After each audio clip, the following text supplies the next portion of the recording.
We'll see you shortly. Thank you, Caitlin. And we have more breaking news right now. In the past hour, the National Transportation Safety Board updated us on the collapse of the Francis Scott Key Bridge up in Baltimore. So it's been nearly a year since the Dali container ship lost power before crashing right into that bridge. 6 construction workers died when the bridge tumbled. Our Rafael Sanchez Cruz was at that briefing and joins us now live with more. What'd you hear, Rafa?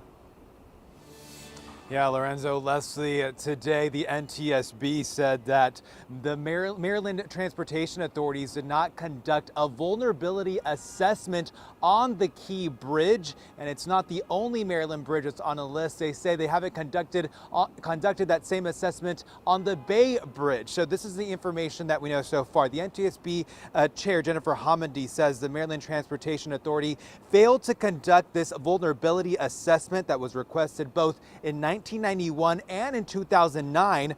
Homendy says that had transportation officials in Maryland conducted that assessment on the Key Bridge, they would have known that the structure was greatly above the threshold of risk, and they would have been able to identify strategies to reduce the risk of a collapse. Now, why is this type of analysis so important?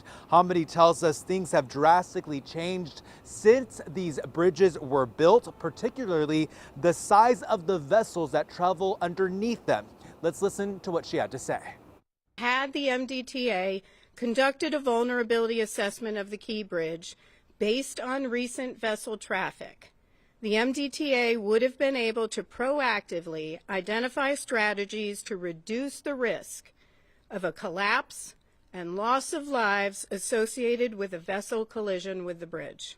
MDTA would have known the risk and could have taken action to safeguard the Key Bridge.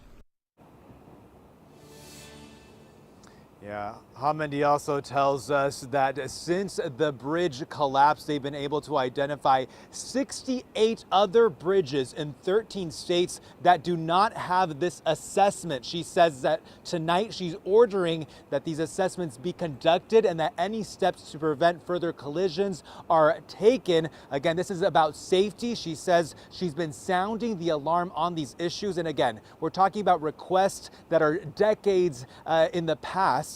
Now, she's issued a series of recommendations. We'll have more information about that on our website on WUSA9.com.